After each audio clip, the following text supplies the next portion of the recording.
슈마 아도나이 베야푸츠 오예베카 베야누스 메사네카 미파네카. 여호와여 일어나사 주의 대적들을 흩으시고 주를 미워하는 자가 주 앞에서 도망하게 하소서. 샬롬 생각하는 성경 홀리아미입니다. 오늘의 말씀도 이스라엘이 이스라엘 대개한 원동력에 대한 내용인데 원동력이 무엇인가에 대한 대답이 나옵니다.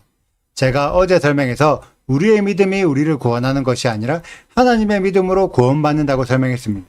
이에 대해 많은 사람들이 우리의 믿음과 하나님의 믿음에 대한 차이를 이해하지 못하고 있습니다. 그렇기 때문에 내가 교회를 열심히 다니고 하나님을 믿고 예수와를 믿는 것이 하나님을 믿는 하늘의 믿음이라고 착각하고 있습니다. 우리는 오늘의 말씀을 통해 우리의 믿음과 하나님의 믿음을 구분하는 시간을 가져보겠습니다. 1절을 보면 하나님이 이스라엘에게 가나안 땅으로 들어가라고 명령하셨는데 가나안 땅에는 이스라엘 사람들보다 더 강력한 자들이 많이 살고 있습니다. 대표적인 죄가 거인적인 아낙 자손들이죠. 그래서 상식적으로 생각하면 이스라엘 사람 한 사람과 아낙 자손 한 사람이 싸운다면 이스라엘 사람이 이길 수 없을 것이라고 생각됩니다. 하지만 하나님은 절대 그러지 않다며 무조건 이스라엘이 이길 수 있다고 독려하고 있습니다. 여러분들 생각에 이스라엘 사람 한 명과 아낙 자손 한 명이 싸운다면 누가 이길 것 같은가요? 아마 대다수 사람들이 거인적인 아낙 자손이 이길 것으로 예상합니다. 하지만 성경에는 다윗과 골리앗이 싸웠을 때 다윗이 이겼고 사무엘하 21장에 거인족의 아들 이스비브노블 아비새가 이겼고 삽을 시프게가 이겼고 라흐미를 엘하난이 이겼고 손가락 발가락 모두 24개인 거인도 요나단이 이겼습니다. 우리들의 상식적인 생각과 다르게 이스라엘이 거인족과 싸웠을 때 상당수의 경우로 이스라엘이 이겼습니다. 그런데 오늘 말씀은 이스라엘이 자신보다 강한 자들과 싸워서 이긴 것은 이스라엘의 강함이 아니요 하나님이 그들을 뭐라 해요? 하나님이 이기게 하신다고 말씀하셨습니다. 즉 이스라엘의 어떠함 때문에 이긴 것이 아니라 하나님의 능력으로 이겼다는 거죠. 이에 대해 하나님은 4절에서 이스라엘의 공의 때문이 아니라 가나안의 악함 때문이라고 말씀하십니다. 이때 공의라는 단어는 체다카로 의로움을 의미합니다. 그래서 5절에서 이스라엘이 의로워서 가나안 땅을 차지한 것도 아니고 마음이 올바르기 때문에 차지한 것도 아니라고 말씀합니다. 그러면서 이스라엘의 믿음의 실체를 폭로하는데 이스라엘은 늘 여호와를 거역하고 여호와를 진노하게 만들었습니다. 실제로 이스라엘은 가데스 바네아 사건까지 포함하여 총 10번이나 여호와를 거역했습니다. 그래서 하나님이 이스라엘을 전멸시키고 새롭게 모세를 통해 새로운 이스라엘을 만들고자 하셨는데 모세의 중재로 간신히 용서받게 되었습니다. 과연 이러한 이스라엘의 믿음을 가지고 가나안 땅에 들어갈 수 있었을까요? 그래서 이스라엘이 가나안 땅에 들어갈 수 있었던 것은 이스라엘의 믿음 때문이 아니라 하나님의 인자하심과 용서하심으로 끝까지 아브라함과의 언약을 지키고자 하신 하나님의 믿음 때문에 들어갈 수 있었던 것입니다. 이에 대해 많은 신앙인들은 거봐라 이스라엘의 믿음이 아니라 하나님의 믿음 때문이니까 우리들도 율법을 지킨다고 구원받는 것이 아니라 예수님의 전적인 은혜로 구원받는다라며 행위 구원은 잘못되었고 믿음 구원이 옳다고 주장하고 있습니다. 만약 이 주장이 맞다고 성립되라면 이스라엘이 가나안 땅에 들어가는 공로가 이스라엘은 0%, 하나님은 100%라서 이스라엘의 어떠함과 상관없이 하나님이 무조건 가나안 땅에 들어가도록 허락하셔야 합니다. 그래서 이스라엘이 이미 가데스 바네아 사건 때 가나안 땅으로 들어갔어야 행위 구원이 아닌 믿음 구원이 맞다는 주장이 성립됩니다. 하지만 실제로는 당시 이스라엘이 가나안 땅에 들어가지 못하고 광야 40년의 시간을 보내야 했습니다. 이것은 하나님의 믿음만 가지고는 구원받지 못한다는 의미입니다. 제가 우리의 믿음과 하나님의 믿음의 개념을 정확하게 잡아드리겠습니다. 우리들이 쉽게 이해하기 위해 게임으로 비유하자면 우리의 믿음의 레벨은 터무니없이 형편없어서 우리의 믿음의 레벨만 가지고는 구원이라는 아이템을 얻을 수 없습니다. 나의 레벨이 10인데 구원의 레벨은 100이라서 가질 수 없는 거죠. 그래서 우리에게는 도움을 줄 조력자, 하나님과 파트너십을 맺는 것이 필요합니다. 그런데 만약 내가 하나님과 파트너십, 파티를 맺는다고 해서 내 레벨이 10이었다가 갑자기 100이 되는 것이 아닙니다. 그저 하나님과 파티를 맺었기 때문에 나 혼자 싸울 수 없었던 20짜리 몬스터를 잡을 수 있을 정도의 수준만 된 거죠. 그래서 행위 구원이 잘못되었고 믿음 구원이 옳다고 주장하는 것은 나의 믿음 레벨이 10이었는데 예수님과 파티를 맺었기 때문에 내 레벨이 순식간에 100이 되었다고 주장하는 것과 동일합니다. 하지만 절대 그런 일은 일어나지 않죠. 하나님과 파티를 맺었다고 해서 나 혼자 고레벨의 몬스터를 이길 수 있는 것이 아닙니다. 하나님과 파티를 맺으면서 나 혼자 싸울 수 없었던 고레벨의 몬스터를 하나님과 함께 잡으면서 빠른 속도로 레벨업하는 거죠. 그래서 원래 10이었다가 80레벨 정도로 급성장할 수 있게 되는 것이 실제로 일어나는 현상입니다. 성경에는 이렇게 고레벨의 몬스터를 함께 잡으면서 급성장하는 시간이 광야 40년의 시간이었고, 그 시간 동안 하나님의 율법을 배우고 지키는 연습을 하는 시간을 보냈습니다. 이것이 믿음에는 행위가 뒤따라야 한다는 야고보서의 가르침이며, 믿음 구원을 이루기 위해서는 행위 구원이 병행되어야 한다는 것을 알려주고 있습니다.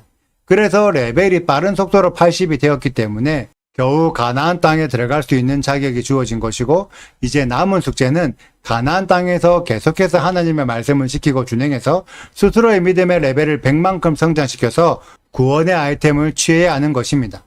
제가 쉬운 이해를 돕기 위해 게임으로 비유했는데 얼마만큼 이해가 되실지 모르겠지만, 우리의 믿음으로 구원을 받지 못하고 하나님의 믿음으로 구원을 받는다고 해서 나의 믿음이 형편없는 수준인데, 하나님의 믿음이 높다고 해서 내가 구원받을 수 있는 것이 아닙니다. 하나님의 믿음은 나의 형편없는 믿음을 인도하여 구원에 도전할 수 있는 자격까지 성장하도록 만드는 믿음입니다.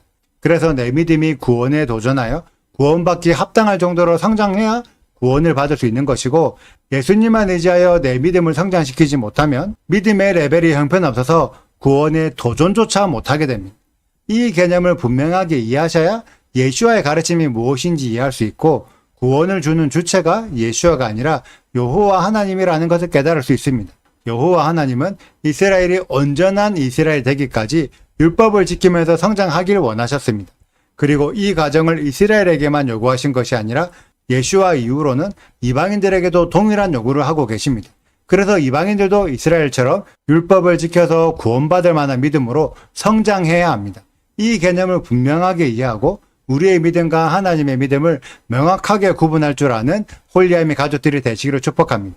하나님의 믿음만 가지고 우리가 구원받는 것이 아니라 하나님의 믿음은 나의 믿음을 성장시킬 수 있는 귀중한 도구가 됩니다. 그 도구를 통해서 예수와만큼 믿음이 성장하는 우리들이 되시길 소망합니다. 오늘의 영상은 여기까지입니다. 오늘의 말씀 읽으시고 질문 있으시다면 언제든지 댓글로 남겨주세요.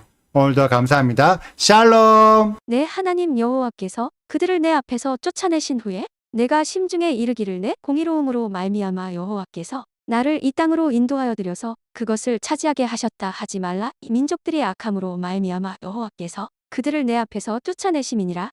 내가 가서 그 땅을 차지함은 내 공의로 말미암음도 아니며 내 마음이 정직함으로 말미암음도 아니요 이 민족들이 악함으로 말미암아 내 하나님 여호와께서 그들을 내 앞에서 쫓아내심이라. 여호와께서 이같이 하심은 내 조상 아브라함과 이삭과 야곱에게 하신 맹세를 이루려 하심이니라. 그러므로 내가 알 것은 내 하나님 여호와께서 내게 이 아름다운 땅을 기업으로 주신 것이 내 공의로 말미암음이 아니니라. 너는 목이 곧은 백성이니라. 너는 광야에서 내 하나님 여호와를 경노하게 하던 일을 잊지 말고 기억하라. 내가 애굽 땅에서 나오던 날부터 이곳에 이르기까지 늘 여호와를 거역하였으되 호렙산에서 너희가 여호와를 경노하게 하였으므로 여호와께서 진노하사 너희를 멸하려 하셨느니라. 그때에 내가 돌판들 곧 여호와께서 너희와 세우신 언약의 돌판들을 받으려고 산에 올라가서 40주 40야를 산에 머물며 턱도 먹지 아니하고 물도 마시지 아니하였더니 여호와께서 두 돌판을 내게 주셨나니 그 돌판의 글은 하나님이 손으로 기록하신 것이요 너희의 총의 날에 여호와께서 산상불 가운데서 너희에게 이르신 모든 말씀이니라. 40주 40야를 지난 후에 여호와께서 내게 돌판 곧 언약의 두 돌판을 주시고 내게 이르시되 일어나 여기서 속히 내려가라. 내가 애굽에서 인도하여 낸 내 백성이 스스로 부패하여 내가 그들에게 명령한 돌을 속히 떠나 자기를 위하여 우상을 부어 만들었느니라. 여호와께서 또 내게 말씀하여 이르시되 내가 이 백성을 보았노라. 보라 이는 목이 곧은 백성이니라. 나를 막지 말라. 내가 그들을 멸하여 그들의 이름을 천하에서 없애고 너를 그들보다 강대한 나라가 되게 하리라 하시기로 내가 돌이켜 산에서 내려오는데 산에는 불이 붙었고 언약의 두 돌판은 내 두 손에 있었느니라. 내가 본즉 너희가 너희의 하나님 여호와께 범죄하여 자기를 위하여 송아지를 부어 만들어서 여호와께서 명령하신 돌을 빨리 떠났기로 내가 그 두 돌판을 내 두 손으로 들어 던져 너희의 목전에서 깨뜨렸노라. 그리고 내가 전과 같이 40주 40야를 여호와 앞에 엎드려서 떡도 먹지 아니하고 물도 마시지 아니하였으니 이는 너희가 여호와의 목전에 악을 행하여 그를 경노하게 하여 크게 죄를 지었음이라.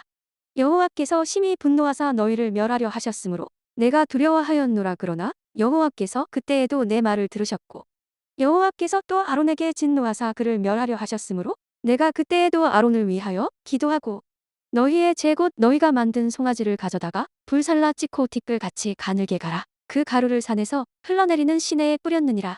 너희가 다베라와 마사와 기브롯 핫다와에서도 여호와를 경노하게 하였느니라.